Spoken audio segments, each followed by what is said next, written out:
My guest today, and I always get your last name wrong because you're in my phone as Blackbeard. Do you know this? Am I? Yeah, you're in my phone as Nathan Blackbeard. It's amazing. So it's Nathan Blackaby. Is that, am I saying? Yeah, Am I yeah, saying exactly I've just right. never said your last name. Yeah. You've always just been Blackbeard. Yeah, Blackaby. There you go.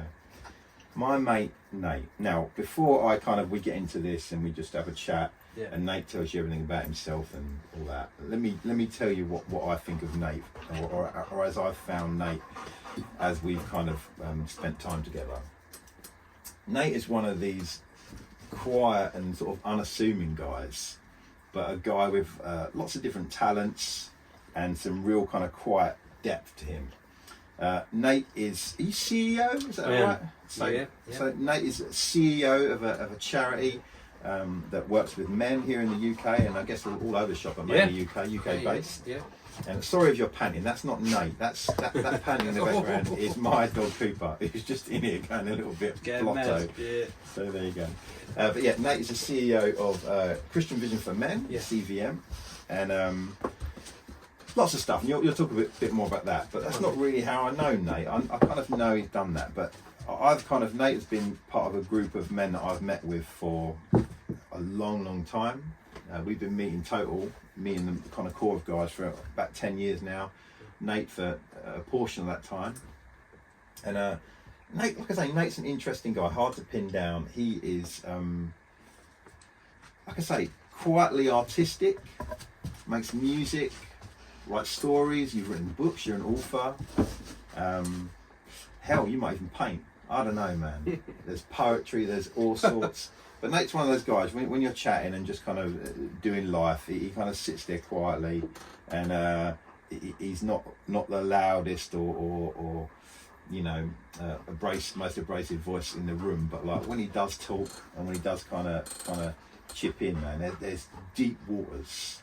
So I appreciate Very Nate. kind of you, Yeah, that's true, mate. I appreciate Nate. I appreciate having Nate in my life.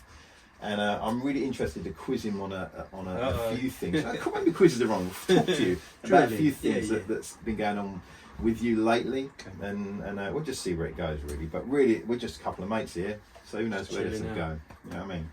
So, Nate, welcome. Thank you, mate. Thanks for having me, mate. I've been wanting to have you on for a long time. I've been trying to I've almost completed the set now of my band of brothers. Your dog's showing me a lot of love here, bro. Yeah, oh mate, I tell you, he might jump on you in a minute, so he'll calm down in a minute. Yeah, you've done the set, haven't you? Yes, I've got one more. Okay. One more. Just Gareth, and then we're done. But yeah. So, mate, would you like to say a little bit about yourself?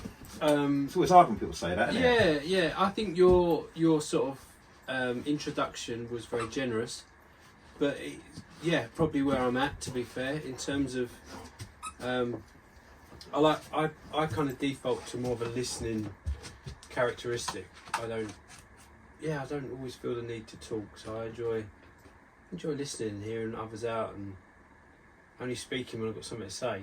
It's kind of been my thing. It's kind of the opposite of my philosophy.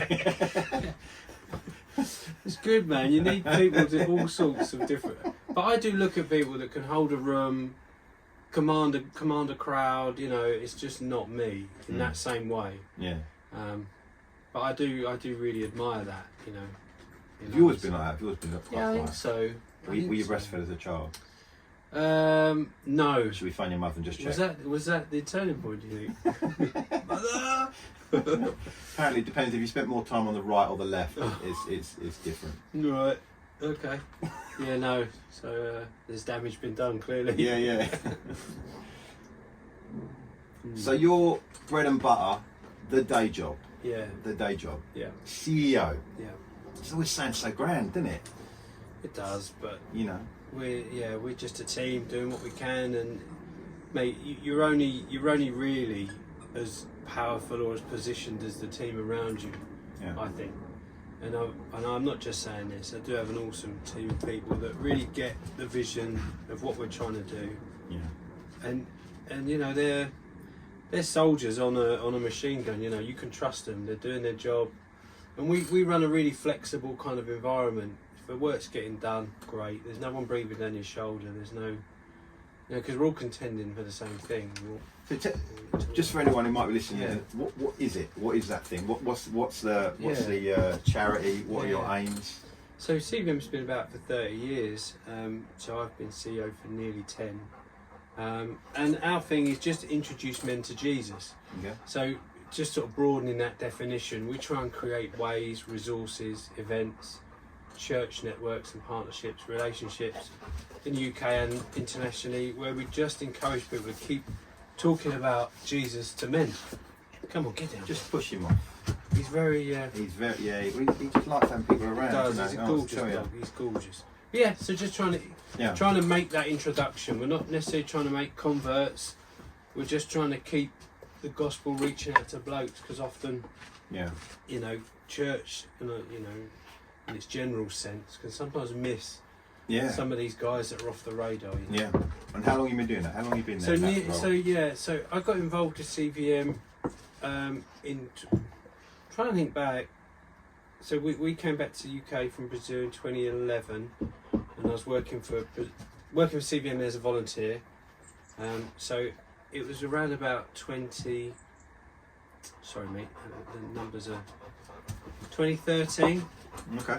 Yeah. So 2013, I think I stepped in, and 2014 I would have been CEO. So 8 years. Yeah. Yeah. It's a minute, man. Yes, good, man. And I love it. I love the opportunity it gives me, you know, to release some of that creativity that you talked about. That's my sweet spot, really. I'm not a manager in that sense, and do management. Yeah. I hate But management. dealing with people's. I love people, but I'm also happy not to be around people. Yeah. And managing people's tough. So you know the whole thing about introvert, extrovert. Yeah. You get your energy back from alone time. Absolutely. Yeah, same as me. Yeah, you can really feel it, can't you? Like, I need to be on my own now. Oh, dude, palpable sometimes. Yeah, I just get like, fucking, go away. Yeah, you know, leave me alone. just please, can there be a catastrophe, like something that pulls me out of these people? Yeah, the balance is, mate. It's not that you don't like people. It's No. just you just at a certain point, my tank's full of people. I'm done. I want to be out of here. See, I can sometimes slip too far the other way, and be not reclusive, but want to be on my own a lot of the time. Team hermit, just can be. Yeah. I can be. I do have to watch that. Yeah.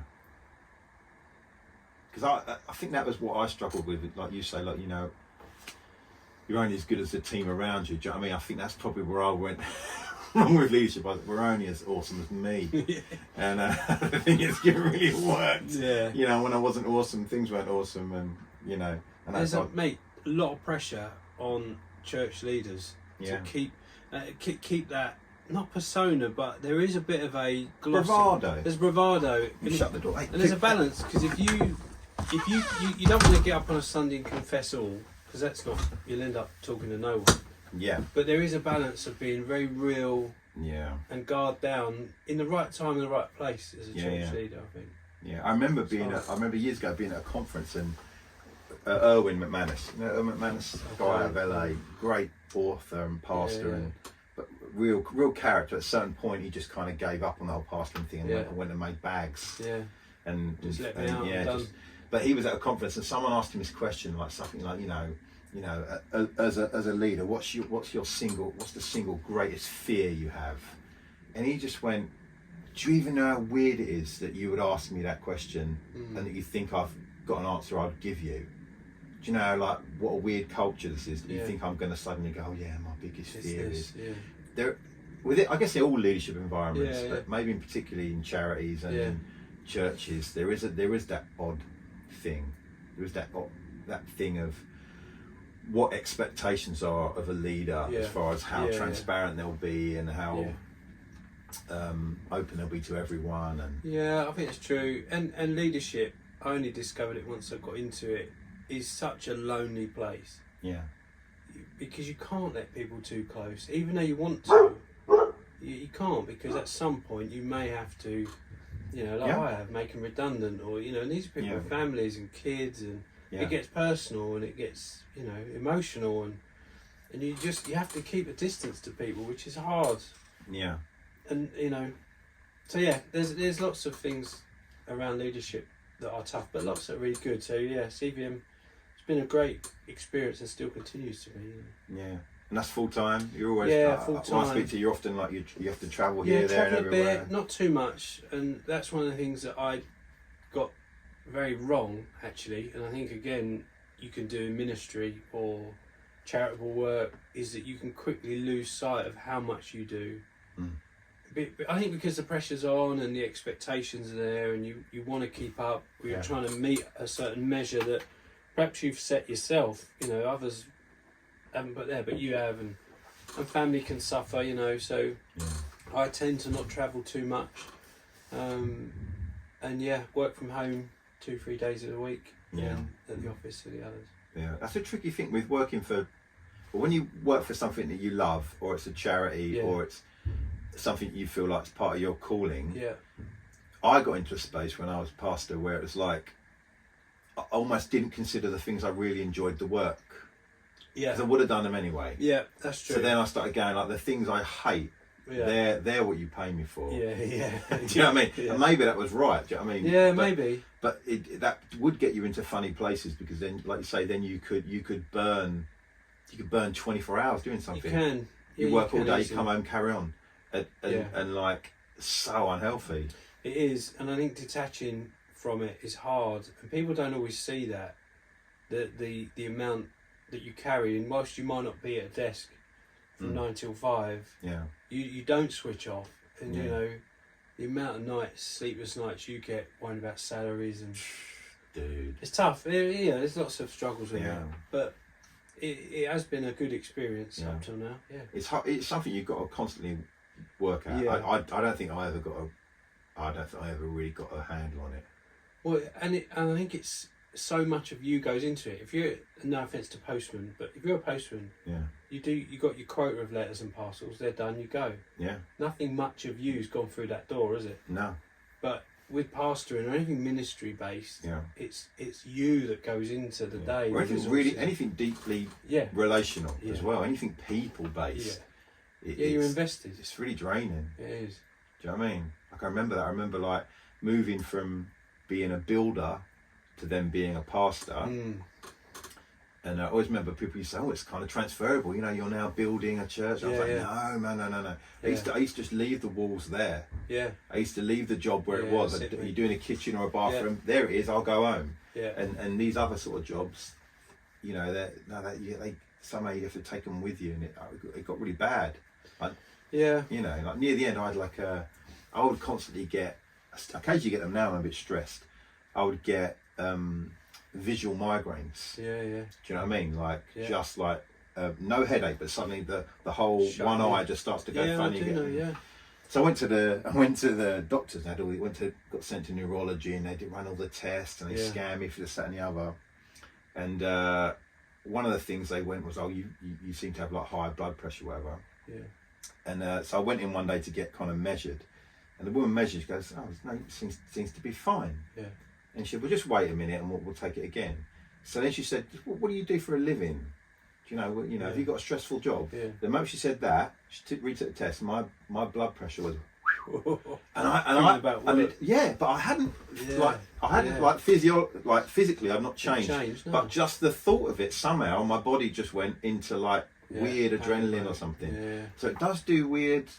It does do weird things to you, man. It does, and I think, mate, a lot of people get it. You know, we're talking specifically leaders or ministry and stuff, but I think people, that pressure, it's when I sort of felt it in lockdown. Actually, first lockdown, I suddenly realised that I'd been sitting up at this altitude that I couldn't maintain, and I think in my particular role, people like guys would expect me to live a certain way, to be almost be bulletproof.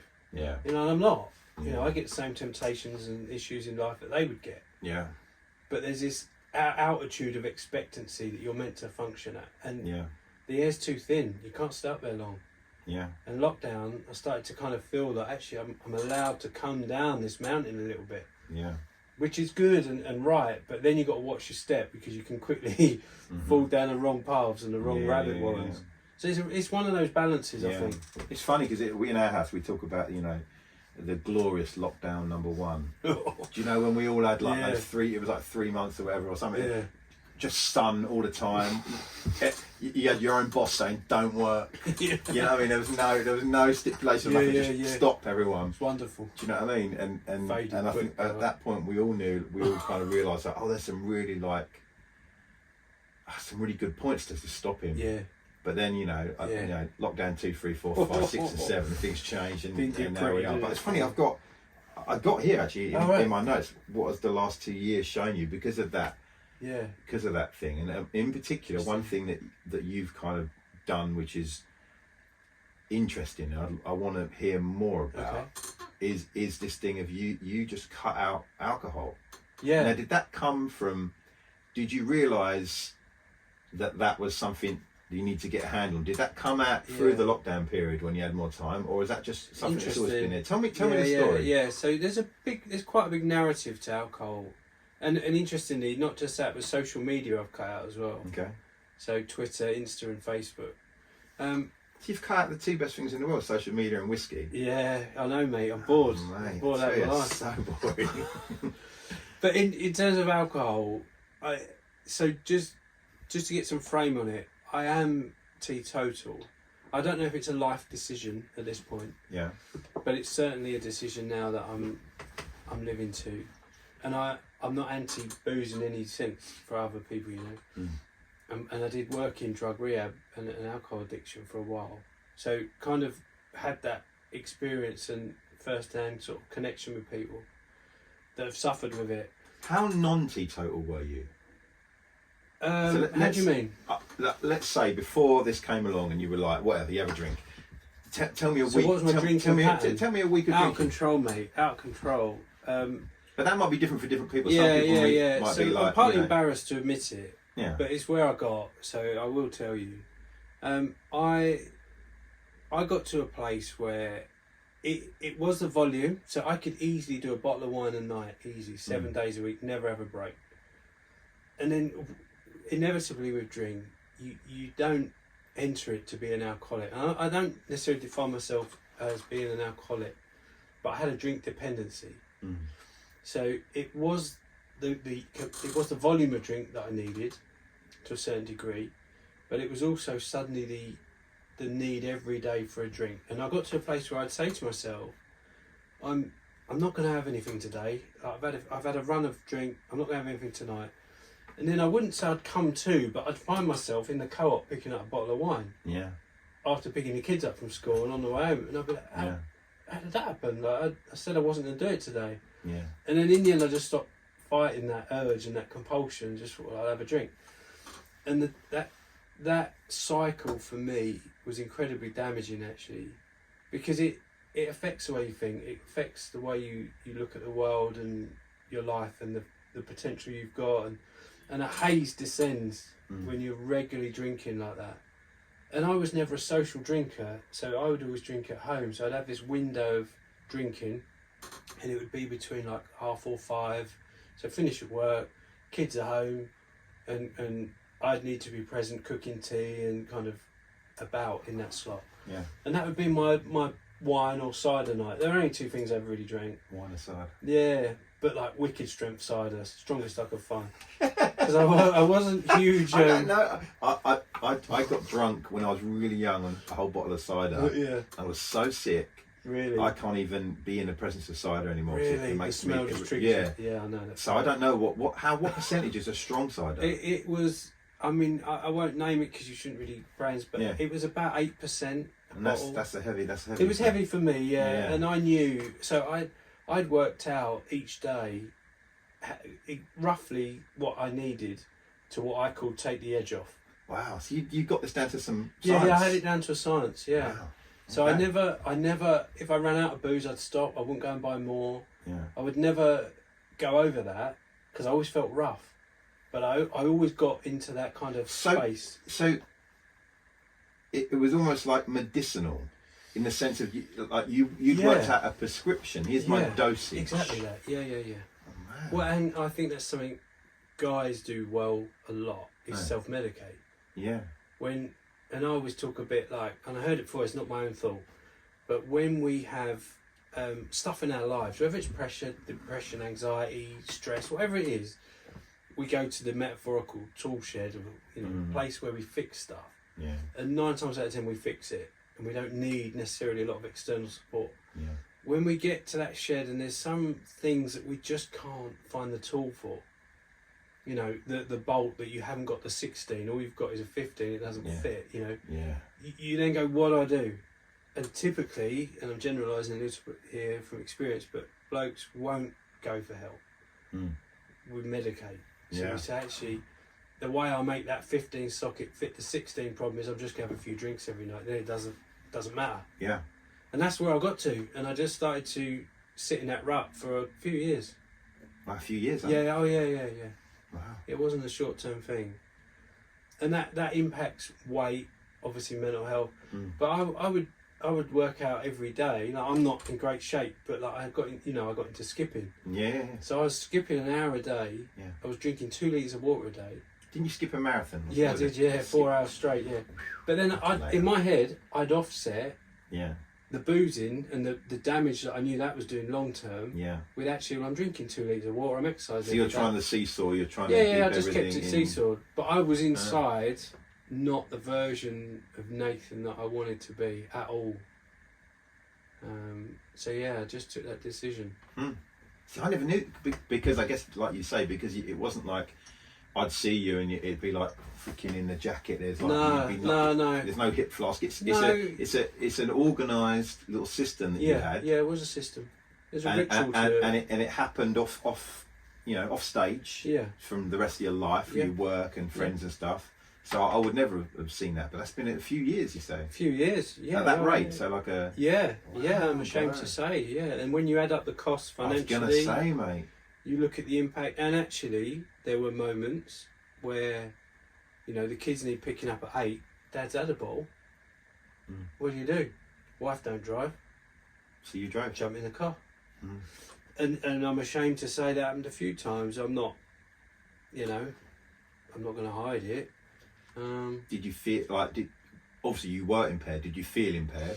Or no, were you because that's your alcoholic, not your norm. Yeah, I've met drinkers and I understand like the DTs, and when they drink they come up to straight. Yeah, I understand that's how it kind of. I think that's how I got it in my head. It was like I mean I could pass as sober around people, but I knew that edge. I was at that. Yeah. I don't know.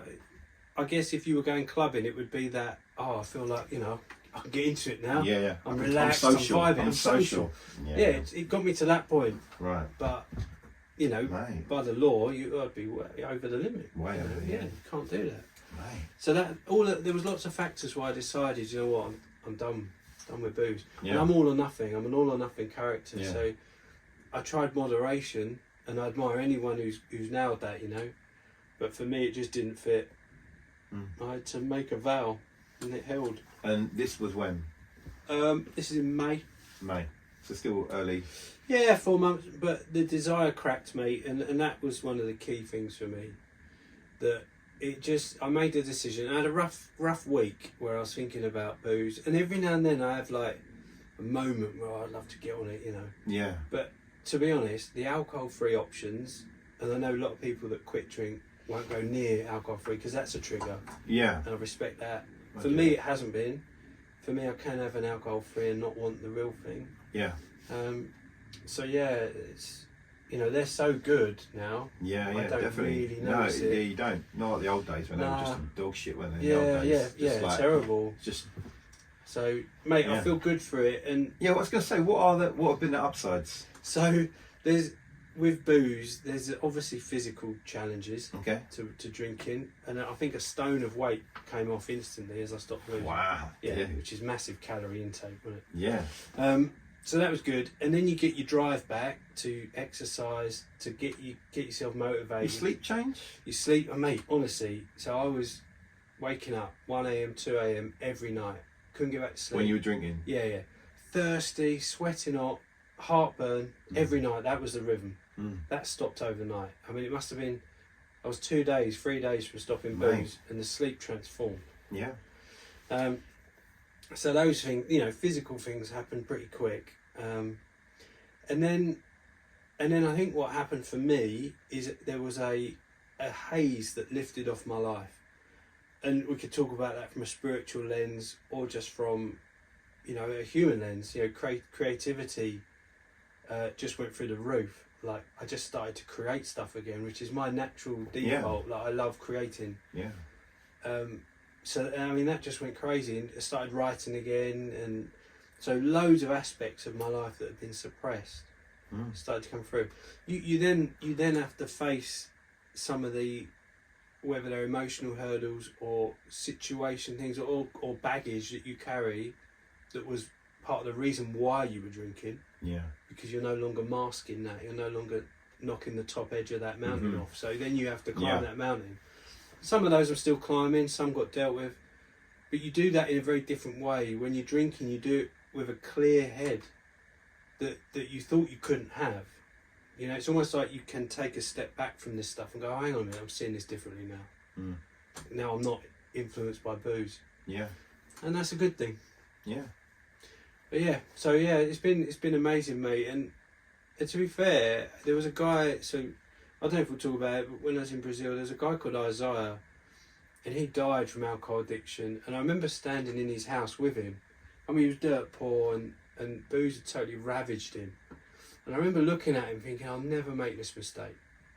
Yeah, I was creeping along that road, mate, and it's so easy to do. Yeah. Because, like I say, I think blokes do this stuff secretly, and we, not that we're ashamed necessarily, but we're just reaching out and dealing with stuff is harder than turning to the bottle, you know? Yeah, I think men don't often know where to take things, do we? Where to put certain things and or how to ask. Even if we know, like, I should talk to someone, it's like, well, who? And how do you start that conversation? And well, that's why our men's group, and you alluded to it, that, you know, the band of brothers that you've been part of for so long, you know, that's such a unique space where there is just rawness, and there's an invitation to just be you. You know, you ain't got to gloss it, you've not got to turn up in the right clothes or say the right things. It's like you come as you are.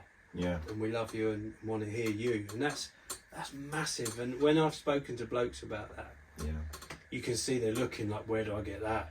Yeah, I think that's, everyone I speak to about the men's group that we've got, that is the you can see in their eyes, I want it. Yeah.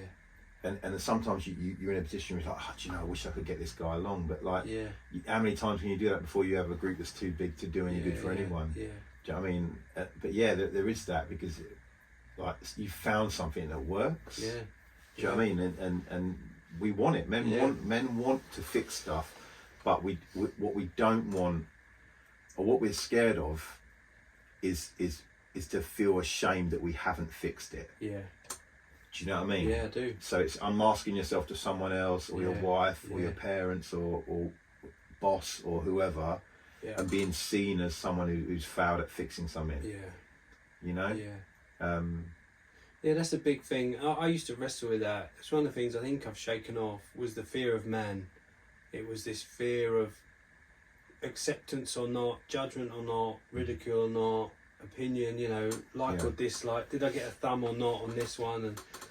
And in the end, I just shook it. So I'm not going to live my life that way. Like, because there'll always be someone who likes you, someone who don't like you. You know, there's always going to be that polarisation. And you've got to be true to yourself, haven't you, mate? Yeah. You have. Yeah, I think I don't know when I sorted that out in my life, or whether I'm just, I often worry, like I speak to a friend a while ago, I think I'm a sociopath, man. Like I think I could watch people die and just kind of cow and eat some chips or something. Like at times I'm a bit worried that I'm not concerned, I'm very under concerned what people think about me. But I do think that there is a kind of death that you die every day. Yeah. If you hold people's the value they put on you too much, you've got to be at a point where you're like, well, whatever, mate. Yeah. Do you know what I mean? Otherwise, that stuff would kill you. My wife is very different. My wife is very much like, she wants to be well regarded and well thought of and all that. Yeah. I don't care. No. I don't give half a shit what anyone thinks about me, other than like people I respect. Yeah. But outside of that, I don't care. Yeah. I don't even monkeys. No. Whatever. Yeah. Do you know what I mean? Yeah. And I think it's because perceptions are always I've known people who from afar look together, and when you get to know them, you're like, yeah. this arsehole. Yeah. And then you see people who you think are a mess or who haven't got stuff, and you actually get around them and you go, oh, this guy's got, these people are wired. Yeah. So there's no pattern. No, it's true, mate. You can't see it from afar, so it's like... Well, and this is why I think social media is I'm not going to harp on about it, but dangerous, because you get a one-dimensional glimpse at someone. Yeah. You don't see life, how it's really being lived out, or the truth behind the filter, do you? No. So, anyway. So you dump social media too? Dumped it, mate. So everything? Dumped it. So yeah, I guess, I mean, Insta, Twitter, and what's the other one? Facebook. Yeah. Yeah. Mm. Mate, part of the reason why... But you must have them for work, so how's that work? So we... That's funny, isn't it funny? Like, you can't exist in the world without it. Yeah. If you want to be active in the world, Yeah. in like work or anything in the world, you've got to have some face. Mate, half the world's population are on it in one form or another. Yeah. So you almost got to be in, and that's why I wanted out, because it felt like, hang on a minute, it feels like the choice has been taken away from me. Yeah. But I've got to be in here somehow to influence my work and stuff. So I literally, nothing on my phone, no apps or anything. Yeah. And I just schedule posts through the work socials. Okay. So I'll record stuff or do, posts or reels or whatever. Yeah. But they'll all be put on by someone else and managed. Actually, you just sent someone else. It's not even on a desktop somewhere. No, I don't even look at it. Wow. Okay. Mate, and also, the amount of times I'd say, like, a Phillips screwdriver and open Facebook and have an ad for a Phillips screwdriver. Yeah. Do you know what I mean? And in the end, we all know it's happening. Yeah, yeah. And in the end, I just thought, I'm not okay with this. Yeah. And I know my phone still listens to me. Yeah. I know I'm being, but if you ever go back on social media, there's going to be like 7 years of ads. Just like, flicking oh man, through I remember really wanting this 7 years yeah, ago. you're probably right. Just But yeah, scared of them. yeah, man, I'm off. Yeah. And also, I dabbled a bit in TikTok, and Oh, dude, fuck that. yeah, I'm in TikTok's bed evil, flicking right? it, and I think, hang on a minute, Yeah. it stirs stuff in me, mate. It's so bad. Yeah, and I'm You know like, the whole thing about TikTok, the Chinese TikTok and the English TikTok and all No. that. So I don't know, man. Like I think loads of people have talked about it, but there's a whole bunch of stuff. If you go into all the terms and conditions of all these things are nefarious, but Yeah. TikTok in particular, you give them access to your device, then you give them access to the network your device connects to, then you give them permission to access any device on any network that you access by your device. What? It's mad. But then they've got weird stuff like, like over here, like TikTok is like women shaking their asses and men falling over and just madness. Yeah. But in China, where it comes from, it's violin recitals Is it really? and it's algebra. And You're joking? no, the posts that get pushed most and the stars of TikTok are social icons that the government want to influence a raise country up. with. Wow. We over here we got retarded We've got the housewives dredges. dancing, Mate, twerking. Yeah. So it's out of all of them. I mean, they're all sketchy, right? We know this. It's a trade-off, right? Yeah. But that one is because it's the Chinese Communist Party. It's toxic, like the mate. most nefarious. It's toxic. Yeah, But all that, and I just couldn't get on with it. Mate, I'm 46, bro. How old are you, bro? 43. 43. We're just too old for that 42, shit. 40, We're too old for it, bro. 43. Yeah. Do you know what I mean? We have an attention span. Yeah, You can feel yourself getting dumber, can't you? You open up a TikTok and Yeah. I can feel dumbness coming upon me. Yeah. I'm out. you can, and it's the sheer spread of. Retards. Well, yeah, it's the range of just stuff that I would never willingly sit and watch Banal, or look for. just Mate, nothing, Yeah. nothing parcels delivered to you in your hand. Yeah. But yet they've worked out the algorithm. They've worked out just enough of a hook so that you will gorge on nothing. yeah, So you could spend hours and you'd walk away and you empty, empty, Mate, that's but, what but, it but is. at the same time just full of crap. Toxic. Weird. They are poisoning us. Yeah. I think. No, It's a version of mind it's control. weird, man. Well, I'm off it, mate. And So- did you feel benefits from that? So, Yeah. so when the drinking was like, sleep come back, mate, energy come back, mate. Yeah. What were the effects of coming off of More time. Were you checking it a lot? Were you one of those guys? No, I don't really post anything personal. Yeah. Because I don't want people reading stuff. I don't need to share that stuff Yeah. or level with anyone really. Yeah. But I've got more time. It's not in the back of my mind. Yeah. And I'm not tempted to look at stuff because I'll be flicking through and you got one fat bloke in a nappy picking food up off the floor with like a gripper, and then you got a wife twerking, and you're like, where does that lead you? You know what I mean? It's confusing. Yeah. So and 10 years ago, those two experiences in the same minute would be exceptional. But now you're just like, yep. Yeah. Scroll. Yeah. Scroll. And it's blokes posing by Mercedes telling me I need to live this way to get wealth. Oh, yeah. And I don't want wealth. Yeah. I'm not interested in that lifestyle. Yeah. So, it has cleared my head up. So now I'm sounding a little bit like a monk, but I like making music, I like creativity, I like writing. Yeah. I just like those things. Yeah. I want to talk to you a bit about clean. the music and stuff, but before we get off this drinking thing, so other people in your sphere have also kind of adopted some of these kind of ideas of like stepping off of drinking and getting and from what I'm hearing, and I don't want to talk out of town because I've only heard like around the edges, that they have found a massive amount of people respond to it, and particularly, I was about saying our game, but not really. It's your game more than mine now. But within Christian workers, So I don't know how much you. Without obviously we can't name names, but how tell me a bit about that. Because when I heard like some of the numbers and some of it, I was like, wow. I'm unsurprised, but wow. Yeah. Well, I think partly it's because booze, like we're saying, is such a secretive thing, and to say this isn't just men. These are men and women in leadership, Christian leadership. So we mate Carl basically. It was interesting. We both felt at a very similar time that we needed to quit booze, and we actually went for a McDonald's, and it'll be a year in October, like October the 5th, 6th, or 9th. Went for a McDonald's, and he went, I need to tell you, I need to quit the booze. God's telling me to quit the booze. I was like, mate, I'm not joking. I feel exactly the same. And it was a God thing. Yeah. But I didn't deal with it then. He did. Yeah. He went completely off, and that's it. But Carl's the kind of guy who, and he says this about himself, he didn't want to just stop drinking. He wanted to create something with it. He creates. It's his sweet spot to create movements and things. So he went on Facebook and just started a movement of sober leaders, and it wasn't a campaign to stop everyone drinking.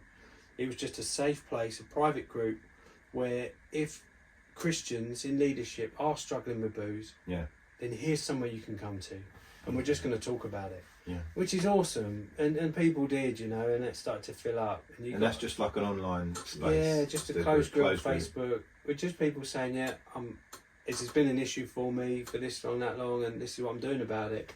And some say, actually, I'm just stopping for a period of time, or I'm just reducing.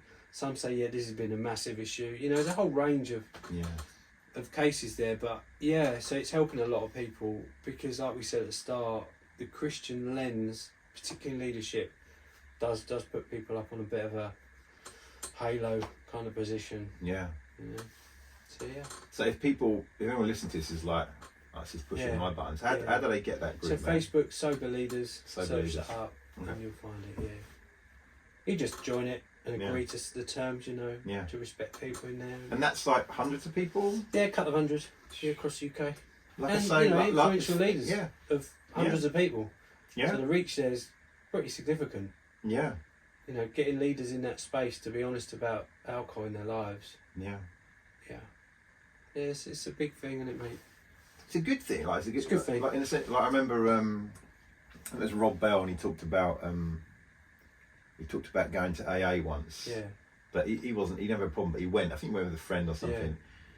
Yeah. And he said, what he loved about AA, he said it was a bullshit-free environment. That's it. Yeah. He was like, everyone just was authentic. Yeah. And he was saying how what Christian leaders talk about. They want to create those environments. It's like, but they don't. necessarily, Yeah. but like this is one, and it's not that you know Yeah. you've got to have a problem and deal with it to Yeah. have you know good community. No, but when you're willing to share something about you, which is you see as dark and a problem, and you open up, that does change things, man. Yeah, it does.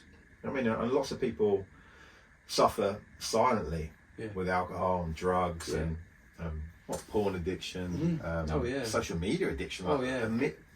So many things now. Yeah. Do you know what I mean? And you only break that stuff by kind of coming out of it and admitting it to someone. Yeah. I think I started to realise in myself that I only had a certain amount of bandwidth available, and I was getting these choke points where I was like running out of bandwidth, and I was struggling in life in different ways, you know, to manage and do the stuff I wanted to do. Yeah. So that's why I cut social media out and booze to a degree. I just didn't have that capacity to keep all those things going. Yeah. And it sped up the connection speed to the stuff that I'm really passionate about, which is great. It's what I want in my life. So So tell me about some of that stuff, man, because I've like I say, I find you like I've wrote here music and quiet artistry because like I remember like I guess I was getting to know you more, what band of brothers, and we were just chatting one night and doing what we normally do. And at a certain point, you like, I've written a poem. Oh yeah. Do you remember that? Yeah, I do. I'm not gonna ask you to recite it. Yeah, I do remember. But and then you read it. Yeah. And I was like, fuck, that's good. Yeah, it was was deep. it was deep cuts, that one man. came out deep. And I remember thinking like, oh man, like there's some deep waters over there. And you're quiet over there, but he's, thank you. You know, and then I found out, you know, not found out, but you said at some point, you know, that one of your things you love to do is get into your little studio, and just make music. Yeah, I love it, mate. Yeah, I think. So was that suffering under the drink? Yeah, definitely. And then it was. when you kind of like. Yeah, because the booze takes you down a rabbit warren, and it stirs feelings and thoughts and emotions that are true to the drink. And once you cut that out, you start to lift that haze, and you say, actually, that's not who I am at all. Yeah. This is who I am. You rediscover things, and that's a beautiful thing about going sober, I think, for me anyway. But yeah, the music was one of them. Yeah. And I've always loved music, and I love all sorts of music. Yeah. But I just started to discover in lockdown that I enjoy the freedom that music brings. Same as writing a story. You can write whatever character you want. That they can look however you want them to look. They can do whatever you want. No one's standing there saying, "Oh no, it should be." Yeah. You know, you can create, and I love that. I love that freedom. Yeah. So that's why I'm so passionate about creating music. Yeah. And this led to Cub.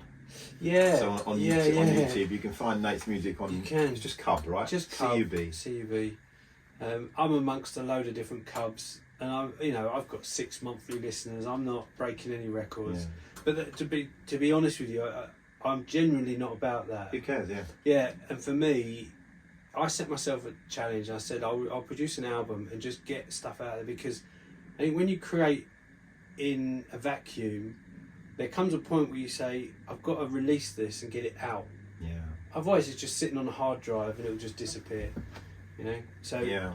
I put stuff out for me, essentially, and if people enjoy it, they enjoy it. It's great. Yeah. And I think up to date, I've made like $3 on my record sales, so I'm raking it in, mate. I tell you, mate. Lambo soon, mate. Lambo. Now, Nate is an Essex boy, so it will be a Lambo. Oh yeah. Were you born and raised in Essex? Yeah, Harlow, Essex. Harlow. Harlow. Yeah. The jewel of Essex. Oh yeah. Mate, rough. Mate, I spent much of my childhood in Harlow, because there was a skate shop and some there was a few, like, we used to go to skate there a lot. And filthy Harlow. Yeah, man. I'll tell you, bro. Beautiful place. But music. So what are you? I don't know music. So what are you using? I know you got MacBooks. I remember you spilling coffee on it a while ago and destroying the whole thing. Yeah. I can nerd out on this, so you need to rein me in on this. Well, just nerd out sufficiently. So I use Logic Pro X. That I've heard of. Yeah, Logic Pro. Yeah.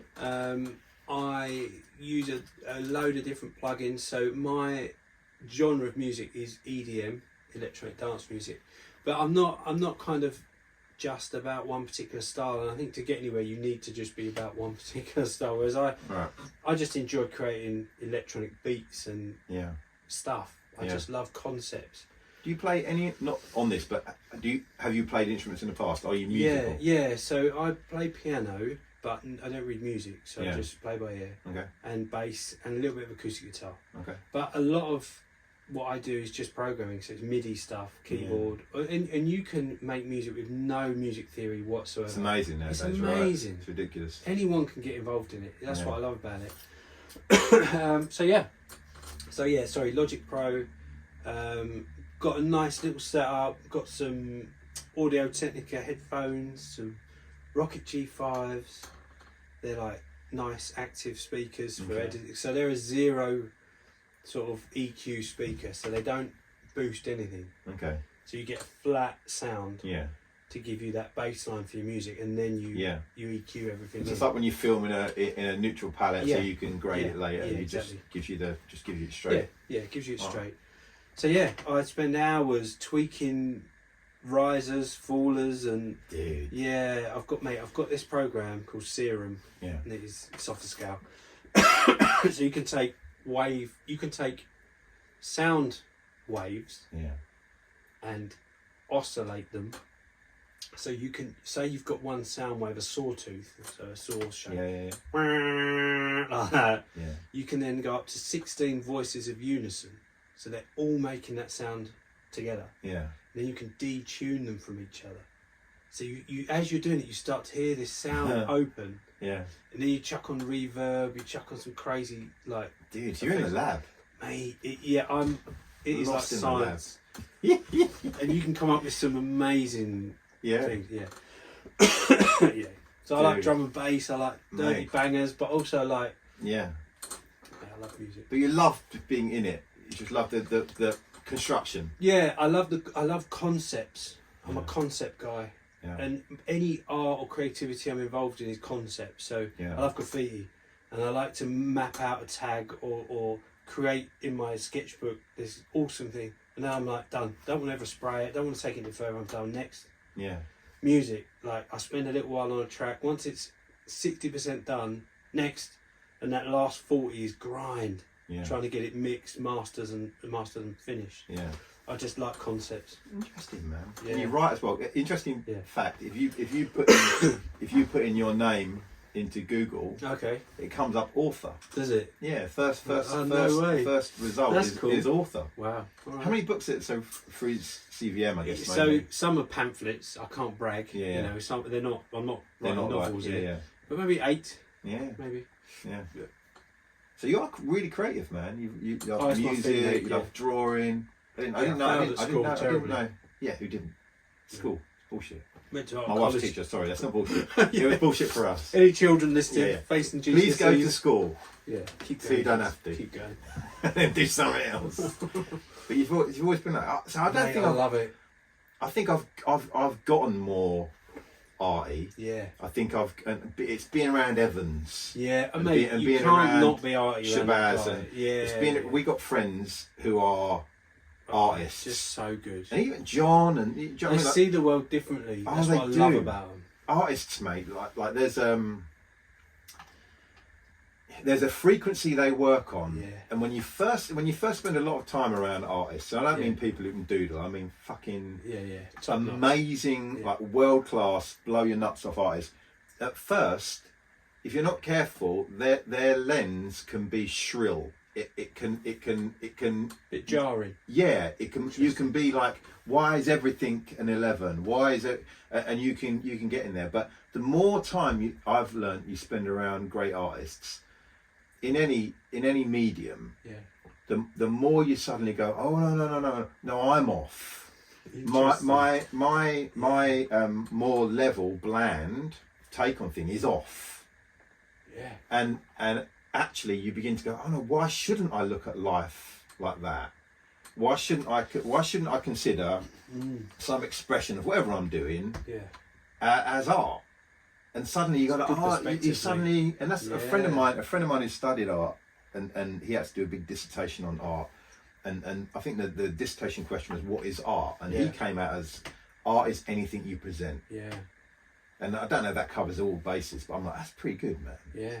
And so I think like anything you get into on that sort of minuscule level, and you begin to go, you see all the little bits and bobs, and you're like, oh, do you know, it's like today I was just editing down the manuscript and just going through and being a pickety arsehole and just going, change that word, shorten that sentence, add this. Who cares? Like it says the same thing, but you do care. Yeah. Do you know what I mean? And like you say, like you're there in the middle of the night, like, you know, I don't know if like the kids are blowing up, there's stuff needs fixing out, and you're there going, oh, if I can just add more reverb. Yeah. It's like no one cares. This means nothing. Mate, but why not? Yeah, it does happen. You know. Yeah, I think spending time around these people who are laser focused on something like that it is awakening. It really is, because they do see round corners sometimes. They see, because they're looking for it. Yeah. They see the unexpected and they catch wind of stuff that you would miss. Yeah. And something unique. But then they miss stuff that you're picking up all the time. You know what I mean? You can see their gaps because they're functioning at, like in the left. Yeah. It's interesting. It is, and it's a funny thing when you find something that you really love. It's like food. You're like, oh. Like when you do something, you're like, oh, don't tire of it. Yeah. Do you know what I mean? Like I watched something yesterday. It was just on YouTube, man. I've been looking, because I've started this second channel. I've been looking at product photography. How do you film B-roll? And I watched the video. I think it might have been Peter McKinnon. You know who Peter McKinnon is? Mate, mate, gangster. Yeah. But just taking you through. I'm going to film this product. Yeah. Here's what I'm going to light. Here's what I'm going to use. Here are the angles. And at the end images, it could have been like the best bit of cake you've ever seen. Really. Just because you looked at it and you went, oh, it's gorgeous. Yeah. Like it looks yummy. Yeah.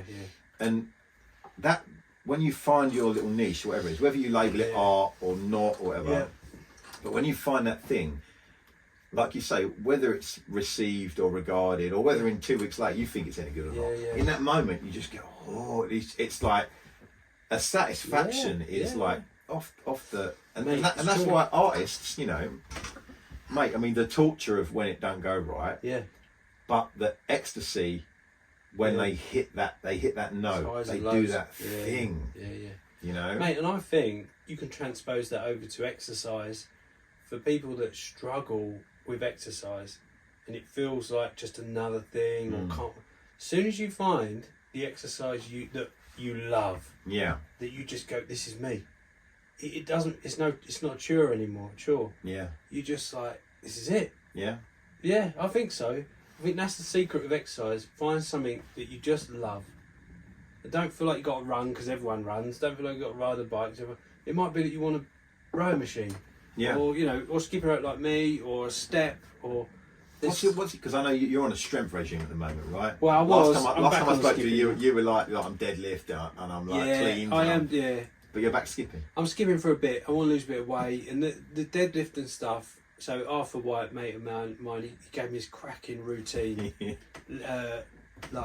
Arthur's like an ex-powerlifter, right? Yeah, world champion. Yeah, he's legit. Loads of titles. And we were in Lanzarote for a work thing, and he took some time to coach me in the gym. It was amazing. Yeah, I bet. So yeah, deadlift, bench press, and squat. But at the moment, I'm skipping again. Yeah. But that's what I mean. If you find your sport sweet spot, it's no longer a chore, and you get into it, you get groove. Yeah. I think so. I mean, it's still hard work. It can still be hard work, but I remember that a while ago when I was running back when I did the Project 1046 at the beginning of the year. There was one day when I was running. And in the middle of the 5K or whatever it was, I just realised I wasn't focusing on running anymore. I was just looking around. Yeah. Which is a big thing for me, because normally I'm just like, when does this end? Like I'm just looking at my feet and going, when does this freaking end? Yeah. But it's just a moment where I was just like, isn't this amazing? Just looking around at the sun, and you suddenly you're like, oh wow, you know, we've stepped off a bit since. But you know what I mean? Like I know what you're saying. You get into that zone. You start to break through. You do. Yeah. It's a habit, doing it, consistency. So. 6 weeks, form a habit, good habit. Is that what I'm saying? 6 weeks? Yeah, on average. Yeah. Lock it in as a habit, Dude. So, mate, music. Yeah. Art. Music, I like writing. Yeah, so I started to write. I think I told you on my 40th birthday, I remember the last thing you told me about writing was you had that dream, which was a book, and you were like, I woke up and I had a whole book. I had a whole story in my head. Yeah. It was mad. And I recorded a voice thing, went back to sleep, woke up, started writing it. Lost it when that laptop died. Yeah. But lost it? I lost it all, I had to start again. But I think it's better the second time around. Dude. And now I use the cloud. I know, like, not everyone is a dullard like Nate, but like, please back up.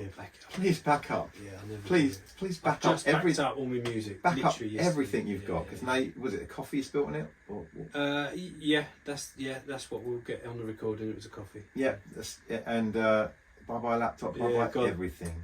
I don't drink coffee actually, mate. There's a story. Okay. I've only ever had one sip of coffee in my life. I don't like coffee. Nah. I've tried coffee. I like the smell of it. Yeah. But no. Not for you. Same with hot chocolate. Don't touch it. I love chocolate, but I can't eat. I can't drink a hot chocolate. Yeah. What's your go-to? A cup of tea. Cup of tea. But I was raised on tea. How many would you have a day on that? Cup of tea? Yeah, be honest. 8. How many sugars do you put in? 2. Mate, that's about 100 grams of sugar you're popping. I don't want to tell you, bruv. No, do you want to talk about no, 8's probably strong, but in there, somewhere in there. No, I don't want to talk about it. I don't want to talk about it. I saw you put the sugar in. That's a big spoon of sugar. Was it 1 or 2? 2. Two full spoons of sugar. Yeah, mate. I'm a heaper. I'm a heaper, bro. Mate. Like I say, when I go to a shop and I get tissue, I say, don't be afraid to heat, man. I'm watching you. We're no level spoonfuls here. Yeah. Do you know, a while ago, actually, when I did the weight loss at the beginning of the year, I went down to 1 sugar. Did you? Yeah. I got used to it pretty quick. Yeah. But I don't know what it is lately. I just... Back up. I always find, for me in particular, I have a cup of tea first thing in the morning and last thing at night.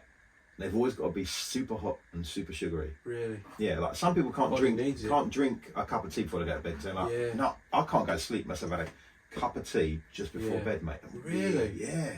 That's interesting. I don't know what it is, man. Some weird... Like, my family literally runs on tea. Like, when my parents die and I go to clear the house, all I will find in my dad's little shed is boxes of tea bags. They buy them bulk whenever there's an offer, just because they never want to run out, mate. It's my inheritance. It's just Tetley tea bags, boxes of them, mate. Isn't it weird, these little things we do? Yeah. I have a weird thing. If I go to the library, I need a poo. Any library? Any library. What is that about? I don't know. Instantly go in there, I'm like, whoa. Just your body will come out. Your body just reacts, right? Yeah. Even if I've been before, one's there. What is that about? Have you asked your parents? Oh no, I bet something happened, man. I bet something happened to you when you were younger. Must be some damage. Do you reckon you shit your pants something in the library, like kids' corner or something, man? It's just like your body just goes, right, just for safety's sake, let's get all the crap out. Yeah, it could be. It could be. But he's a proper weird. Yeah, just get triggered. I've never heard that, bro. Yeah. Just instantly. I think it's the stillness and the quiet and the books. And so if you get into other still environments, you don't need the shit. That's just weird, bro. Yeah, always libraries. So you can't. You have to live your life in fear. You can't take your kids to the library. You can't. Yeah. If someone says you just got to take a book back, you say, I can't go, mate. I'm way out here. Yeah, can't go. I ain't got time. It's quite limiting, really. Dude, I don't shit much outside my house. I don't like it. I don't like it. Mm. Just I can't do it. I'd rather hold it in. Really? Just wait till I get home. I've got a mate called Lampy, and I will name and shame him. Everywhere he goes, he has to use your toilet. As soon as he gets to your house, he helped me move. Yeah. He turned up, where's your toilet? Straight in. Just needs a shit. Yeah. What's that about? I don't know. It ain't right. It's weird stuff, right? People do. It's your body, isn't it? Weird triggers. Yeah, I'm weird, but I don't like taking a crap anywhere else. Do you not? Even when I'm crapping at home, to be honest with you, I like for everyone else to be downstairs. I like a bit of man time. Yeah? Yeah. I don't know what it is, mate. A bit of privacy. Yeah. And it's passed on to she'll kill me for this, it's passed on to one of my daughters as well. She's the same. She'll check with everyone, do you need a poo? Do you need a poo? Yeah. Do you need a poo? Yeah. And then she'll go, right, I'm going for a poo. And that means like, don't you freaking come upstairs. Yeah. Weird, it's mate. Interesting. I must have passed that on. It's weird, these little cultural changes and little nuances around families toilet. are weird though. Yeah, families are weird. Yeah. Like I realise like my family, and I know they're going to listen to this and probably be upset. But do they listen to all you? Oh, my mum probably does. Do you know what I mean? Yeah. It's all right, though. It's what it is, isn't it? You know what I mean? Yeah. But I've realised that, like, when I got married, Zoe's family does things very differently to my family. Did you get that when you married Jen? Yeah. So some changes. So when it comes to birthdays, Yeah. Zoe's family always want to do the massive celebration. Yeah. It's a cake. Yeah. It's singing. It's go out for dinner. It's decorate the house. It's everything. My family, at birthday. Oh, yeah. Not that they don't, like, someone might make cake, but it's not massively, like, it's not a big fanfare. Yeah. I remember when we first got married, the first few times, it's like it was a bit of a culture shock for Zoe, because I was like, oh, okay, is that it? And it'd be a culture shock for me, because we'd go and I've got to sing happy birthday, I've got to do all this, mate. Yeah. Weird. So Yeah, my kids have grown changes. up with, like, if we're at Zoe's family sort of affair, it's a big deal. If we're at mine, it's just low key. So what do you do for your kids? Do you make a big thing, or it's just another day? I think we're probably somewhere in the middle. In the middle, right? Do you know what I mean? Yeah, it's But good. generally, probably more of a fuss than I had. Yeah, Even though I've got photos when I grew up of me at there's kids' parties and shit. Yeah, and I'm there. yeah. I don't remember any of them. No, I you actually, do you know? I don't. I might be. I took a lot of LSD when I was in secondary school. That'd do it. I don't remember much before, like, Wow. the last couple of years of junior school. Mate, so 14, 15, you're doing LSD? Yeah, Wow. That's pretty full on. yeah. Every weekend for a while. Wow. Yeah, That's scary. I look back now and I think about it, and I think that I used to find a dealer or somehow buy LSD, and you'd buy them on little strips of Yeah. like blotting paper. Yeah. We used to buy them off total strangers or people Right. you barely knew Yeah. in the snooker club at Enfield Town. Used to go and I'd go home, stick it on my tongue, and think nothing of it, and trip my balls off. And it was only a few years ago when I realised, like, there could have been anything on Anything. any kind of rat poison, anything. And I used to just go, and even at one point, one guy I bought some off, who was going out with my sister at the time. I went to buy a trip off him. He said, well, I got a load, do you want to sell them for me?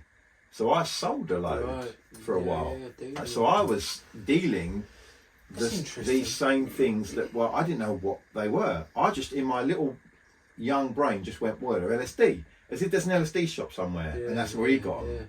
Yeah. But yeah, when I was, yeah. Was that just curiosity? Was it just this exploring nature, or were you? No, I think I fell in with a bunch of older skateboarders. Right. So I started hanging with older people, and it's in an era where, you know, raving, ecstasy, LSD, Yeah. that was all just Okay. common. Was the scene, yeah. Everyone had it. So it Yeah. was just like, oh, me and my mate said, do you want to try it? Should we try a trip? I was like, yeah, let's try it. Me and my mate Wow. Paul. And What was that first trip like? amazing. Was it?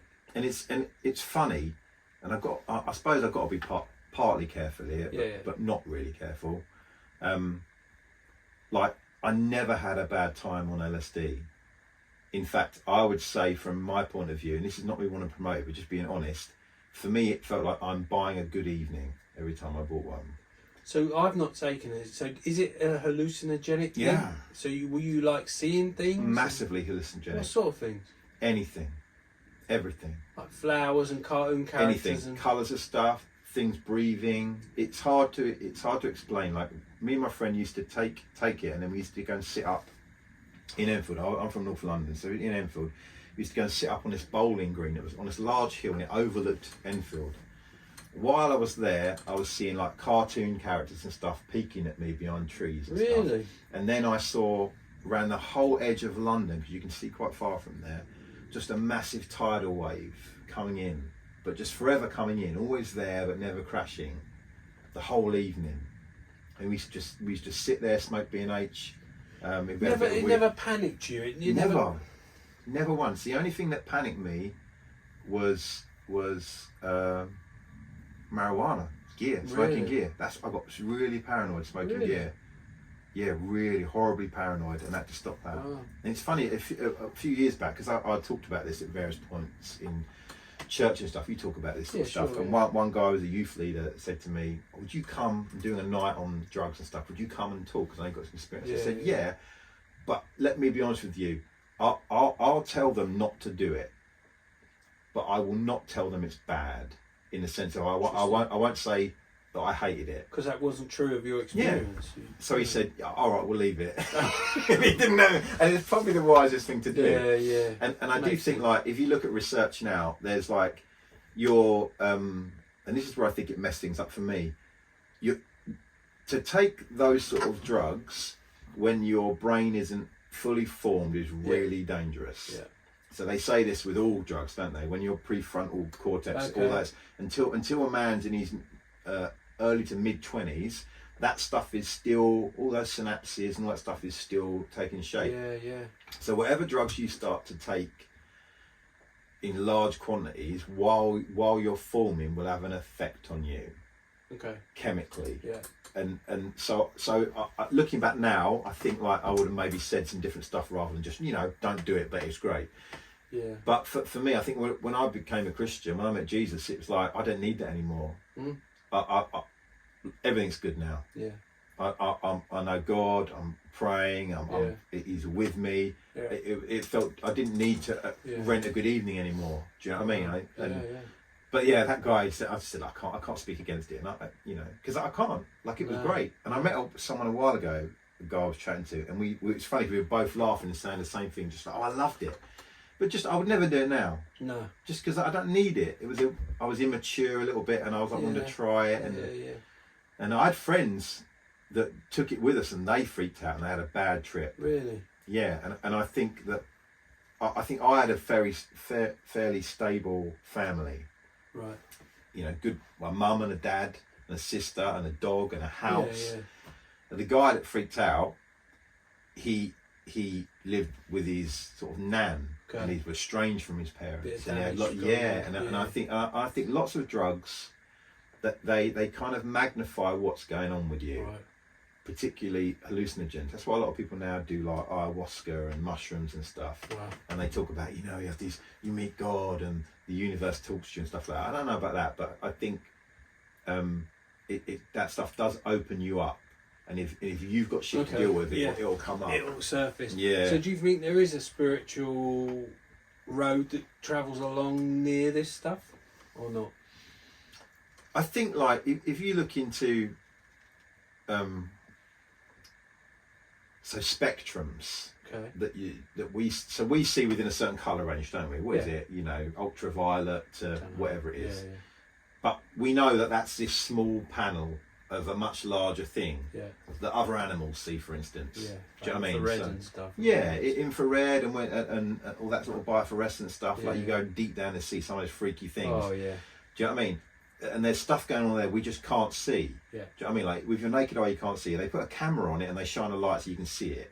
That's what you don't see. Like some of those weird deep I love the deep sea stuff. Fixated with it. Yeah. But they show you these glowing things. If you were there you'd never see it. No. Because they have to shine a light for you to see it. So there are ranges and spectrums that we don't see. So I think personally with drugs, I think some drugs allow you to tap into some level of that. Right. But it's not that they're giving you special powers, and it's not that like you'll only see them that way. I think that eventually, from my point of view, heaven, Jesus' return, whatever it looks like, I think there's a whole other spectrum of life that we'll experience that's around us right now, but we're just not getting. Just can't see it. And I think drugs and sometimes a million other things introduce you to bits of that. And so for me, I think that's what it was. Interesting. That's why a lot of people now, they say that they want the kind of the mystic Eastern shaman to kind of blow smoke on them and that. And whatever, man. Do you know what I mean? Like, a lot of that's some bullshit. Yeah. But what it is doing is it's opening you up to, I think, other ranges of perception that you can't get right now. Yeah, and it's not like we all need to do it, but like, because I think eventually we'll all get that. Yeah. You know what I mean? Man. Yeah. I think like we're quite limited now. Yeah. Whether that's because we're broken, whether it's because like you with alcohol, it's like you cut it out and suddenly there's clarity. Yeah. Stuff drops off. Yes. What if for everyone, no matter how we live, there's a lens over us that we can't get rid of. And maybe something like drugs, sometimes trauma. sometimes like just emotional breakthrough, sometimes being loved and accepted. These break stuff off of you. And you can see what if like there's just a massive, a larger range than we can see right now. Yeah, I guess you see that a bit with like people that are savants, don't you? Where you see this huge kind of physical or emotional cost, but then you get this unique, you know, really intense ability or breakthrough in some way. Yeah. And it's fun, isn't it? Because they have to have a deficit in one area Seem to, to have this advantage. Yeah. But what if there's a point in the future where we just get advantage? Just unlocks it all. You know what I mean? Yeah. But it's like, come on, man. Yeah, man.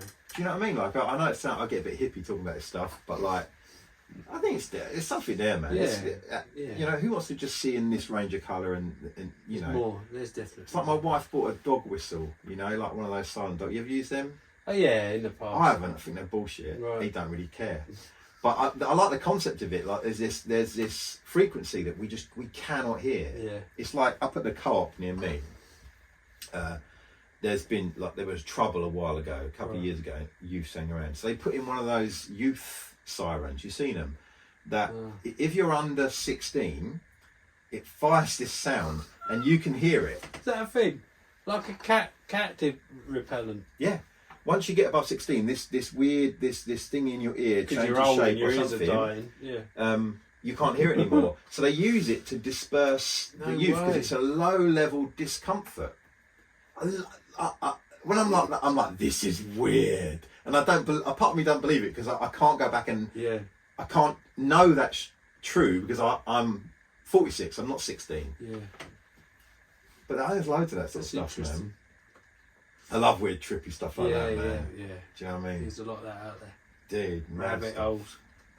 So let me just press into a little bit of men's stuff because, you know, both me and you to differing degrees are committed to kind of helping men and wanting to see men kind of get out from under stuff. And right now, what are the really big issues for men, or are you seeing any differences in issues for men since what we've been through these last couple of years? So I know suicide is off the scales more than before. I know that mental health is off the scales like never before. What are you seeing, or what are you learning? What are you, as someone who's kind of in that sphere of like listening and looking at articles and training, or what are the things facing men? What's going on out there? Yeah, I can't really rely on any real core and current stats to back up this stuff. But I guess even just looking at my circle of friends, I think there is perhaps after lockdown, there's more of a willingness to commit to a friendship. Okay. And to give more to a friendship than perhaps you did before. That's good, huh? I think so. Yeah, I think that's what I'm seeing is that some guys. So a lot of what we do is obviously with men's groups trying to get men to come out, to gather, to turn up, show up. It's always been a struggle. It's always hard to get guys to commit, to show up. You know, but even in CVM and in my particular circle of friends, I think that is changing. I think lockdown and Zoom and this kind of artificial digital connection that we had with people, it's left us wanting real relationships. Sit together, eat together, be real, cut out any sort of false digital realm, and let's just do life. And I think I'm personally seeing that. And in terms of how we're seeing that nationally, I think, so I can speak about churches, church networks seem to be working together more. Okay. In terms of reaching blokes and gathering men. Oh. Less about owning and managing our own platforms. More about how can we use what we've got and come together and do something really significant. Because often it's been silos, pockets of people, pockets of groups, and working rather individually, whereas I feel like now what we are seeing is more. So for example, we're going down to Devon in October. I don't know when you air this, but and that's men of Devon, so a whole region coming together and saying, what can we do? Let's stand together as brothers. Let's do so.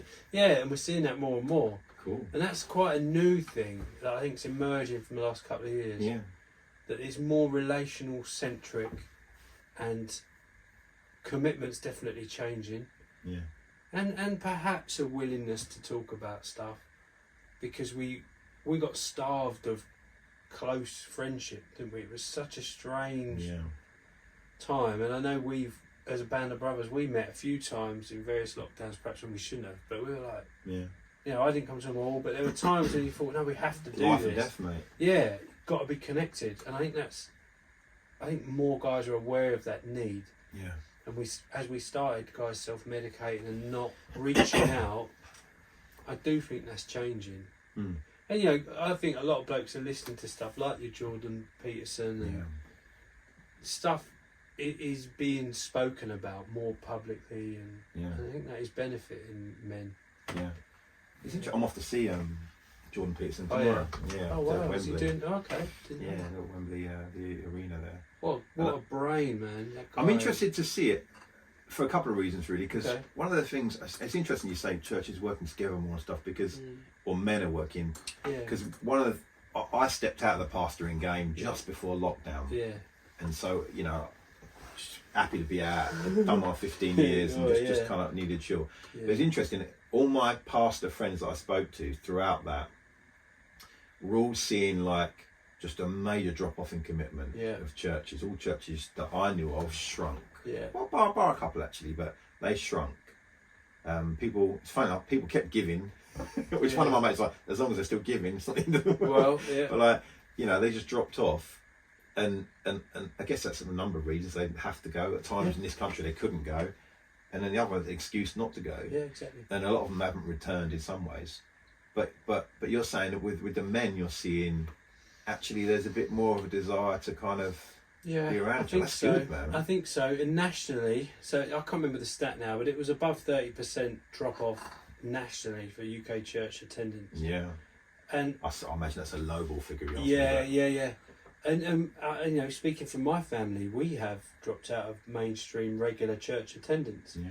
It's not, you know, my faith is still on fire, but I couldn't do the structured format anymore. Sure. It didn't seem to fit with where I was, but I do think guys are coming out of the woodwork and being willing to get involved. So we did the gathering. I'm not trying to plug it, but you know, we came back from a 2-year break. So just so you know, so the Gathering is a yearly festival that CVM put on. How many blokes roughly?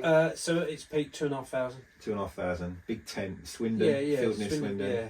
I went once, lovely. Big festival, camp out, gospel, throw some axes, all that sort of stuff. It's good stuff. It is. So we had 2 years off. Yeah. And then to come back to that, there was so much uncertainty. Like, can we do this? Can we make this work? We managed to do like 1,600 blokes were there. But then what was interesting is pre-bookings for next year. So on the site, at our biggest, we would sell about 600, 700 tickets on the site for next year. Yeah. We sold that this year just with 1,500 blokes. Right. So we saw a spike in a willingness to commit. Yeah. A willingness to say, no, I'm in for this. Yeah. And it's just interesting that we've seen that at different events, different resources we've put out. Guys are getting more involved, which is really encouraging. Yeah. It is good. I think there is with a growing desperation among men or questions. Yeah. I think where they can see something they can try, they're more willing to try it. Yeah. You know, a lot of men I know, you know, they're oh, give me something. Yeah. Do you know what I mean? There is that, and I think like I say, men do love being alone, but I do think like that enforced aloneness of the lockdowns was a weird thing. It's such a weird time, the lockdown thing, because it was such weird shit. Yet in the midst of it, some really good stuff. Yeah. But yet, do you know what I mean? It's such a weird mix of things. It was such a definite time. There was no like getting out of it without having it affect you in some way. Well, and I know even in our group, views were differing on COVID, the vaccines, the whole package that we presented. Yeah. And I think guys in particular, we're talking about guys, got to a stage, it was like, I don't want all this, is it true, isn't it true? I just want something that's real. Yeah. And we're certainly seeing relationships, guys, like we're going to do tonight, get around the fire. Yeah. It's a real contact point. Yeah. And that's what guys are hungry for. Yeah. Yeah. So it's good, man. Yeah. It's good if there's more stuff So, going on and yeah, more and- connections occurring. Mate, you still get last minute booking in, low numbers and stuff, guys not That's just committing. But people, though. yeah. But there is definitely a hunger out there to do stuff, and yeah, it's positive. Yeah. I'm very interested. One of the things, so off to Jordan Peterson tomorrow. Mm. I'm interested to go because I realise I've never been. When I was a pastor, I did the big conferences. Yeah. I did the travel here, travel there. Do you know what I mean? The big Yeah. American speakers come in, or Yeah. you go to some other place in the world, but the context was always the Christian context. Yeah. I'm really interested to go tomorrow, and to be in a room which will be largely men. Yeah. There's it's not Interesting. as entirely female, but we know Okay. most of his readers, most Yeah. of his viewers, if you like, on YouTube and stuff, it skews heavily towards men. So I'm really interested tomorrow to be in an environment that's like a conference environment with a speaker Mm. that has, if you like, articles of faith Mm. because of his books. Mm. And I know he wouldn't say this, not, what I mean, I'm not trying to, I like Jordan Peterson, I'm not, but like, he's got his books and he's got his devotees. Some are a bit extreme. Yeah. Some, maybe like me, are more measured and mature, and, That's it, man. But like, I'm interested to be in that environment. What is this like? Is it going to be educational? Is it going to be spiritual? What's he talking about? What's the theme? Fuck, do I know, man? Anything. It's not I don't know, man. marketed as a... I don't know, man. A little while ago, he wrote like 10 more rules for life or something. Okay. He's talking about a bunch of stuff at the moment on his YouTube. He's doing like Okay. open videos to like letter to Twitter. Right. So he's been doing almost like epistles. Okay. So a while ago he did like letter to the church. Okay. Interesting. Letter to Muslims. Yeah. So he's got this. He's really adopted this kind of, rather than being reluctant, it's like, oh, okay, if I'm going to be a mouthpiece, let me direct my attention towards a group and speak. Yeah. So I don't know what's going to happen, but I'm really interested to. It's almost regard whatever he says. I want to. What's the atmosphere in the room? Yeah. What's the makeup of the room? It's interesting. Yeah. How is he received? Is there going to be protests? Because I honestly thought to myself, like, he's a controversial figure, man. I was like, I don't want it. But what, I could, like, do I want it? If there's a bomb, do I want to have died going to see Jordan Peterson? Like, I don't know. Just need situational awareness, mate. I've got that all the time, mate. All the time. I'm on a swivel all the time. Although I was thinking, like we carry knives everywhere we go, legal knives. Yeah. As I'm not taking that, because I'm sure they'll search bags and all that and all that stuff. It. But yeah, I did wonder if stuff would kick off because he's a could controversial figure and people are nuts. Hopefully not. Hopefully people will be respectful. I think people would be like all queuing up to look at that old woman that died, right? Oh, is that when you're going Monday? No, but she's on the show now, isn't she? I don't know. Yeah, she's on the show now. You can go and walk past now. It's from now until Monday. Oh, right. I didn't know. Yeah, crazy stuff. Mate, I don't. So one bloke, Raul, who plays trumpet, wonderful Portuguese. Raul? Yeah, he's called Raul de Oliveira. I love this guy. And mate, he's unbelievable. Is he handsome? He sounds like super handsome. He's a gorgeous bloke. He is. He's Get lost in his eyes. Mate, he's wonderful. He used to play, it must have been trumpet or percussion for George Michael. Oh, he's proper up there. This guy. Anyway, he's Graham Kendrick's musician. Yeah. We know him through The Gathering. And he came up to me one year, it might have even been this year after The Gathering, and he just said, guard your heart with the news. Yeah. Guard your heart. And I dwelt on that a little bit. Yeah. So I don't read a lot of news. I get the headlines. Yeah, I'm like that. I don't deep dive. I don't... Yeah. Just give me some headlines and I'm out. Yeah. But I find this is the bandwidth thing. Yeah. I haven't got Capacity. range for all these opinions and views and arguments and debates, and I just can't. I can't understand them. That's partly it. Yeah. And I just can't process that much information. Yeah. Yeah, keep it simple. I think that's where me possibly being a psychopath Give me more. Or, you know, short of like torturing young animals when I was younger. Like, you know what I mean? I've got all the markings. I think I'm more able to kind of just hold that stuff and go whatever. Yeah. Like again, my wife's very different. Yeah. The way we handle social media and look at stuff, I can just like drinking loads of stuff that's crazy and conspiracy and just go, but whatever. What's for dinner? Can you? Whereas Zoe would be like, no, should be up all night. Should be up all night. Yeah, that's. Do you know what I mean? But I don't. I just like whatever. Do you know what I mean? Amazing, mate. That's a gift. I don't know, because sometimes there's probably stuff I should concentrate on, and I'm just like daydreaming over here. Give me more info. But yeah, mate. I'm like that with it. You can't watch too much news, and no, you've got to be careful. It's weird, though, man. Like this, since the Queen died, I don't know where are you a royalist? Are you kind of up for the I royals? wouldn't really know what that means. I respected her. Yeah. Yeah. I don't follow the royal family. Couldn't tell you who they all were. I think that's where most people land. Yeah. And it's interesting watching they were interviewing people that were queuing up for 15, 20 hours. Right, Do you know what I mean? yeah. Some old lady, queued all night to be one of the first ones. Yeah. She didn't take an umbrella, No. a thick coat, or a chair. Oh man. I'm like, this crazy old bird. What's she thinking? Well, she went. Luckily, someone came and bought her a chair. Someone came and bought her an umbrella. Because if not, man, there'd be two old women on display in a coffin somewhere, right? And but you listen to these people, old, young, and stuff, and it seems like what most of them are relating to is like just her on a personal level, like, which is weird. Like this 96-year-old billionaire, like they're relating to her because they see in her a mother or a grandmother, or they remember the respect a parent or a grandparent had for them. They're mirroring it over. Yeah, and it's really interesting watching, because I'm like you. I'm like, she seemed all right as far as like Never she met grafted. her, knew her. Yeah. But I don't know. She could have been. Yeah. Like, I remember a time when Diana died. People thought maybe she killed her. Really? I don't even remember this in the media. No, in the media, they were like, you know, is she part of some conspiracy to?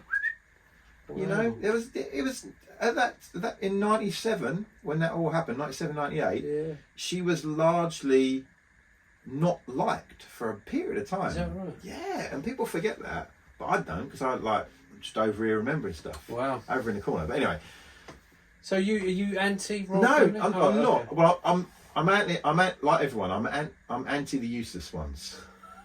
Okay. Let's face it. That's where we stand, right? Yeah, okay. Like we're anti like Andrew and I don't know, like the ones that we seem like a bit useless. Yeah. But the ones that sort of do more useful stuff and are represent England, whatever. Yeah. But I'm watching this very like a lot of these things. I look at them and I go, what's going on here? Why is this? Yeah. Why is this hit a note with people? Yeah, interesting. And I think part of it is our leaders have been so unreliable and so inconsistent. You think of these last 2 years. That's a good point. Yeah. Then you have this person who, even though we don't know the real her and all that, what she represents is complete consistency. I never change. I did what I told you I would. Yeah. And I think it's a longing for the kingdom. Interesting. I think it's a longing for a better world. Yeah. That's innate in us, dormant. I think, and I always do this when the George Floyd thing kicked off, because we want to hit Queen Diane and George Floyd. You know, when that kicked off, all the right and wrongs of it, whatever, the cry was justice, right? Yeah. This is wrong. Just a cry of like, we want there to be justice. Yeah. We want this wrong to be righted. There is deep things within people that we can't vocalise, but they're right there, and they're on the surface, and it just takes one little thing to reveal them. So it's interesting. Like for a few days, for the first few days of this whole Queen thing, I was very dismissive and like, whatever, man. Really? Yeah, I was, because I get this. I get a bit like a dick sometimes when I have first reaction. But then I sat on it for a while and I was like, no, actually, these people, in some ways it's not even about the Queen, it's about the representation of this person. Yeah. Trustworthy. Yeah. No danger. Yeah. You know? I looked through her Christmas talks going back 20 years. Or about 20. Mate, some of those... Bangers. They're bangers. They're banging sermons then. Yeah, mate. She nailed it. One of them, she said, she talked about God's love. Yeah. and how nobody is outside of God's love. Yeah. I was like, Mate, bangers, I'm telling you. she did, yeah. She had some chops, mate, at times. She had some chops. She had some chops, mate. She had that granny delivery, but like, she had it, bro. Yeah, she knew. Do you know what I mean? I think she knew Jesus.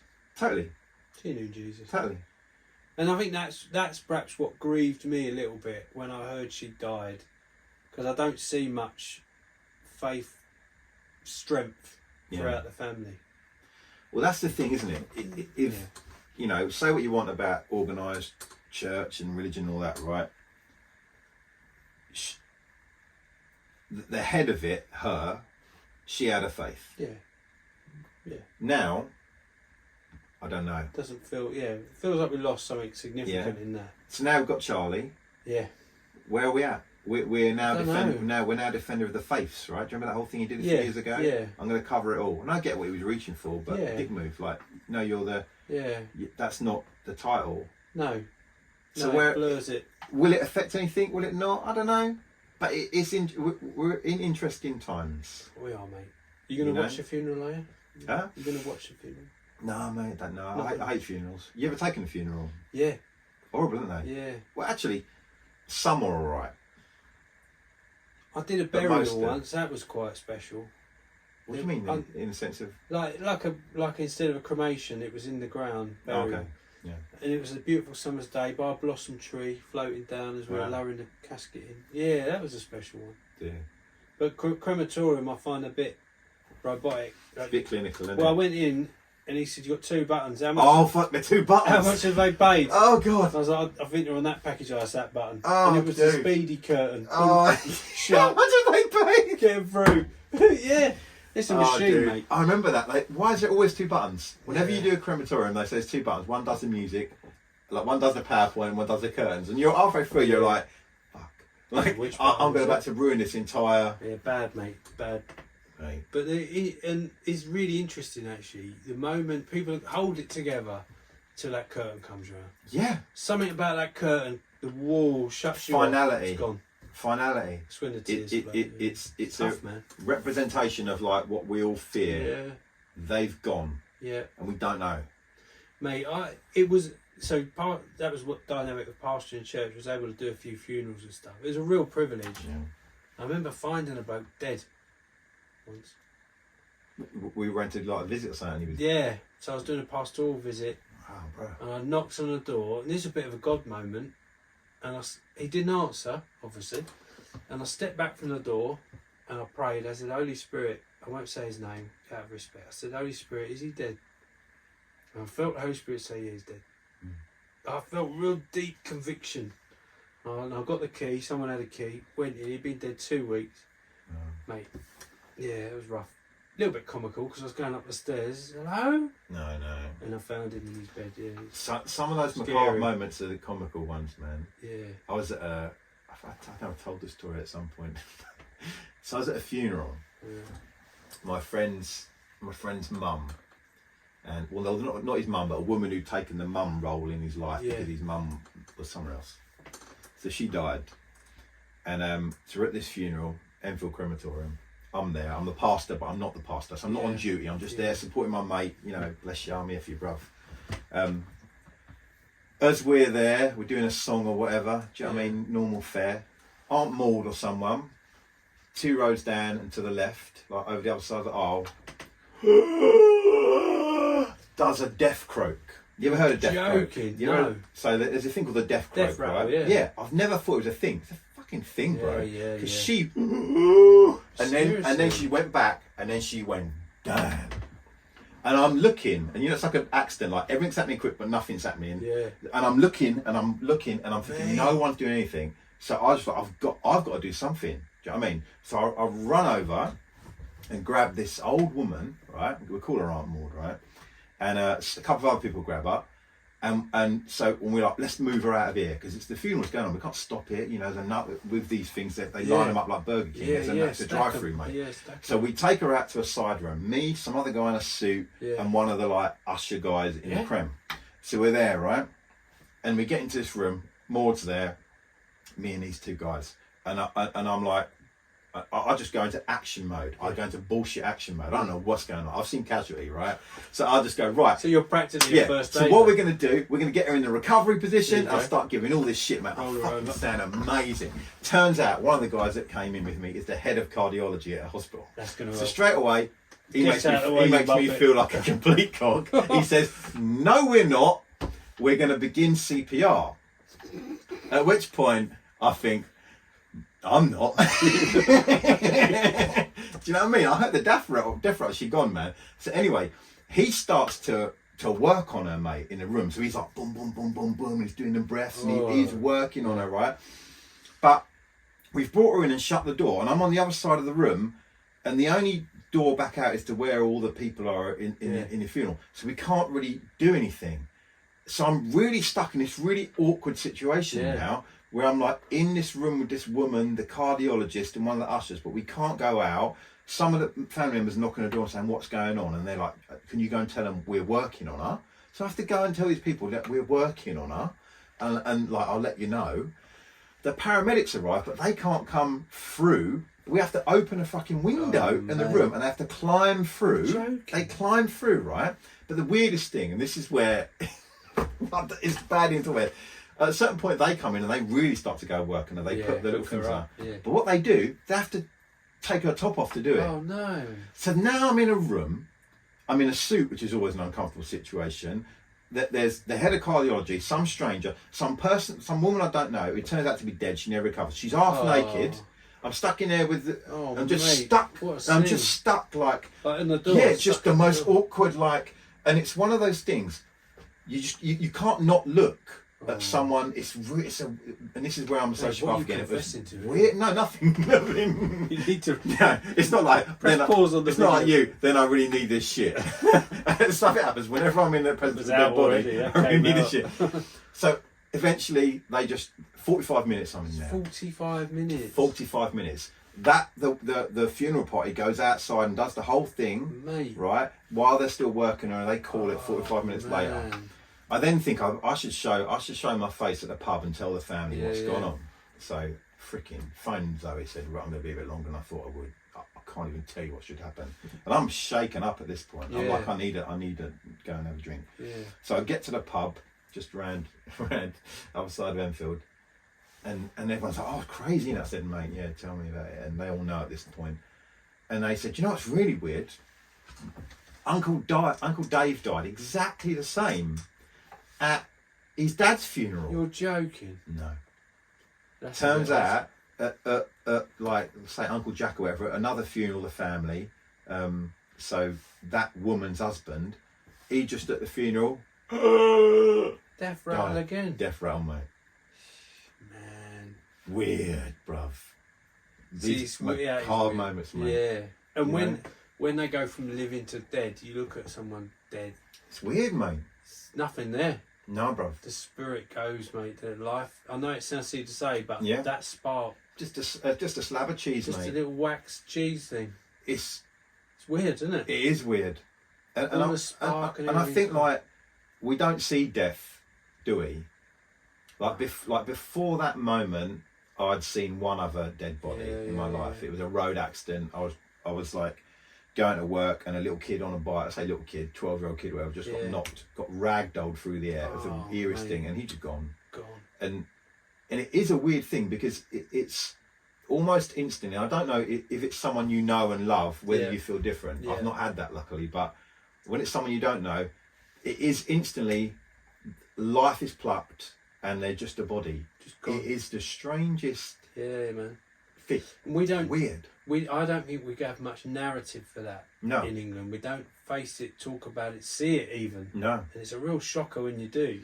And I think that's part of why during the pandemic, every day they run the total, didn't they? Yeah. Total numbers of death and all that. I think that really shook people because we hadn't really thought about numbers. Yeah.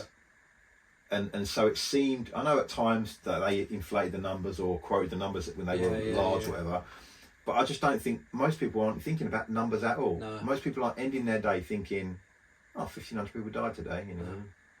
But yeah, mate, they it's are. bonkers. It is, I heard it described once as like we're in an earth suit. I quite like that. Yeah. And I think we are. Like On a really serious note, I heard a testimony of a lady who survived the Bataclan. You remember in Paris when the terrorists killed so many people in that club? In that club, yeah. And she was an atheist, and she came out, and after a time to process the whole thing, Yeah. she said, "I can't deny that there's something because I could feel people's spirit leaving their body." Yeah. You know, it's real, man. Yeah. And that stuff's hidden from view. Hidden from view. It's like we talk, that lens. It's not attached. You can't see it. But Yeah. It's happening. Just hide them. Go that people die in old people's homes now or alone. It's To like a we second, don't see it. globally, to a second. Wow. 180,000 a day. Wow. Yeah, it's a lot, man. Wow, things kind of got dark on the podcast, bro. Thanks for listening. Thanks for listening. Here's Samaritan's number if you need any help. Tune in next time. You know. Yeah, have, you sorry heard, about that. have you heard of death crow? Have you got a drink problem? Do you need a shit in the library right now? Mate, that's no joke. That's a Right, real man. condition. Our time is done, man. All right, We mate. got to get off and go and It's sit good around to a chat fire. with you, bro. Thanks for coming, man. If Thanks for people having want me to find out anything about Cub, just search on YouTube. Yeah, I'd rather they didn't. Oh, come on, man. No, mate, you know me, I'm elusive. I don't want to be found. Elusive. I'll tell you what I love about the things you do. I like the music, but I only like the music because of the visuals as well. They marry together really well. The visuals on YouTube. Yeah. Oh, thanks, man. I don't know if you just throw anything in, but it I always seems to try and work. create a theme Yeah, I love them. on Pixbay's free Yeah, yeah. videos. Yeah. So just That's all create free some- footage you get in Yeah, there. it's all free What's it videos. called? Pixbay? Pixbay. I'm going to check that out, man. Videos or photos. Oh, I like this. Yeah. Oh, man. Thank you, brother. Thanks for having me, mate. It's been a Flat Earth podcast. I've been Rick. This has been Nate. It's been good, mate. Yeah, it's Nice. appreciate it.